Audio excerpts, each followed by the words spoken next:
All right, everyone. We have head coach Jonatan Giráldez. Jason, go ahead. Hi, Jonah. Thanks for speaking with us today. You're welcome. Uh, Obviously, after the match, in the press conference, you were upfront that you weren't satisfied with how the game went, despite the positive ending. I know it's been a short week with the game on Friday instead of Saturday and having to travel, but how has the team responded to working on some of the box defending issues you mentioned after the match? We always try to do the same process in the week. It doesn't matter if it's a short or big week. We have to prioritize what we have to improve. And obviously, in the way that we defend as a team in the first half, I cannot say that was a disaster because it was not a disaster. But the only three chances that they had, they scored three goals, and we can anticipate and do better things. So we've been talking a lot about some situations, specific situations where we are pressing high, and also be more specific how we have to recover a position after losing the ball. If we can press, we have to go. If we can't press, how we have to organize ourselves. So that's the key. Sometimes you don't need to work; you just need to see what, and after that, pay attention and be consistent in your performance. At least in be ready to do that as many times as possible. Because if not, you will give chances to the opponent, and we don't want to give chances to the opponent. We did create a lot of chances. We have to be positive on that, and tomorrow we have to do a perfect game. We want to win the game of tomorrow. So we know that we'll create chances attacking, but also we need to be stronger in the way that we have to defend. I know, as you said, you don't like to make massive changes to the principles or anything along those lines, along with the training methodology. But Seattle's matches this season have struck me as rather different from most NWSL games. They're a little more closed off, and more tactically focused, a little less transition. How do you prepare the team for a game like that? Whereas, several of the other matches this season have been pretty traditional NWSL, a lot of end to end. They made some changes. If we compare with the last season, they have new players also with different profiles. But I think they are a very offensive team. They are not scoring a lot of goals, I know, but they like to break sometimes the games. They put a lot of players in the other half pitch, and that's it's something that you have to prioritize and decide what you want to do. When you want to press high, if they have almost five strikers because wingbacks are so high. Players in pocket are more times giving high than being in pocket or in base or dropping with. So it's gonna be, I think, interesting game because they propose they like to create a crazy game, attacking and defending, playing at home, surface. I mean, it's gonna be a different game if we compare with the last one against Utah, but we need to prioritize or understand the situation where we have to press high, when we have to be organized, and in the way also that we want to defend. So we have to do some changes, and also we have to do some things in the same way that we did last week. But obviously, we need to adapt a little bit to make sure that the game plan is perfect to have more chances to win the game. That's the target. You mentioned the surface. I asked Hal about it from the perspective of coming back from her injury, but I am wondering how do you see that affecting the gameplay itself? For sure, it's not the best scenario when you are training every day grass and you chain artificial grass.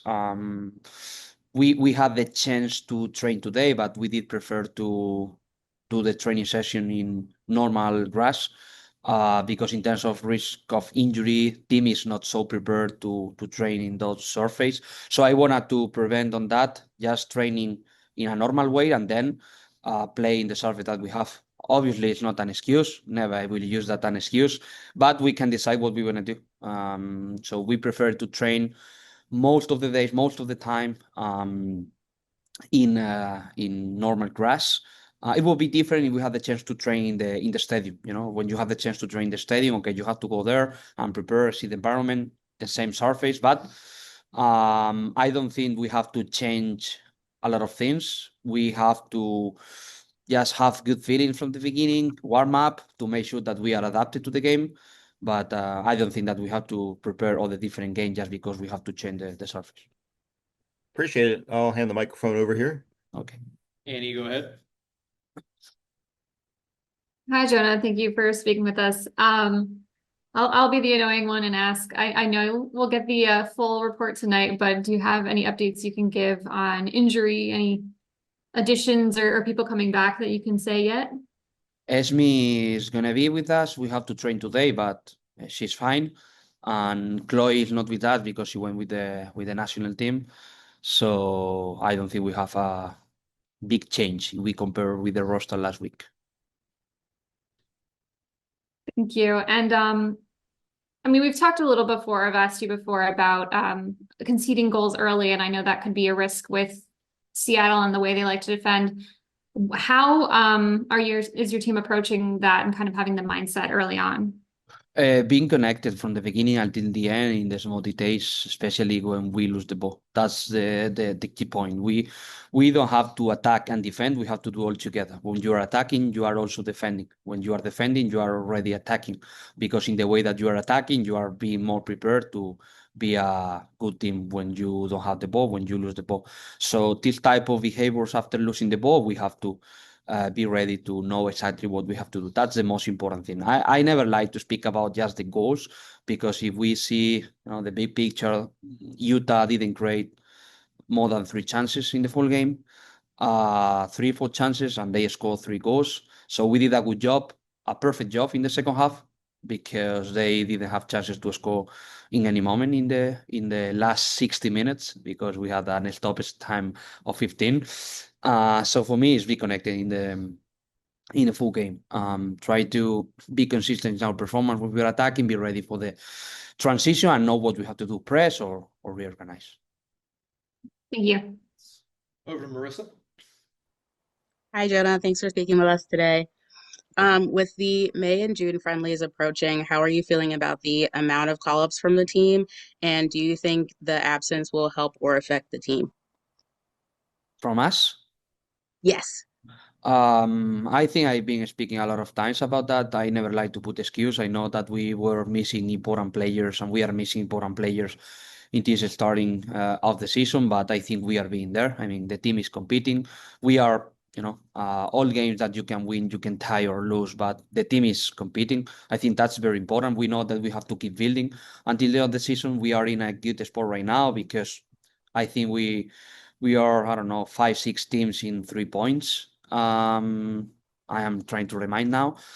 But when the situation is not under control and when you don't have the best environment to train because you don't have a lot of players, it's the best moment to be stronger and try to identify the opportunities that you have as a team to grow. Because when you win games, not having the full availability players, that's huge important for the team. The same what happened when we won the Challenge Cup. We had 13, 14 players available to play that game, and even that we won. So that's a huge impact for the team.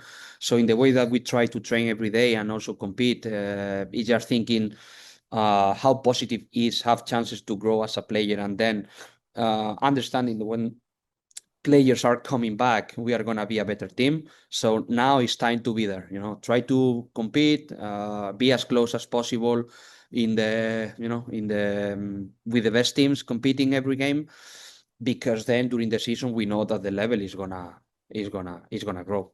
We have more experience, we have more players availability, we have,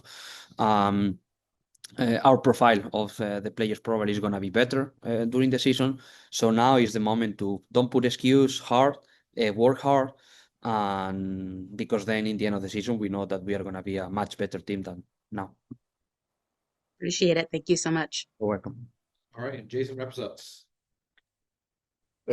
Jonah, I was hoping, I know these are players that are not available this weekend, but I was curious about Emma and Paige's. I know timelines are a touchy subject, but just are they trending towards return in the near future? I know with Emma it would be a pro debut, but I know she's been in training to some degree as well.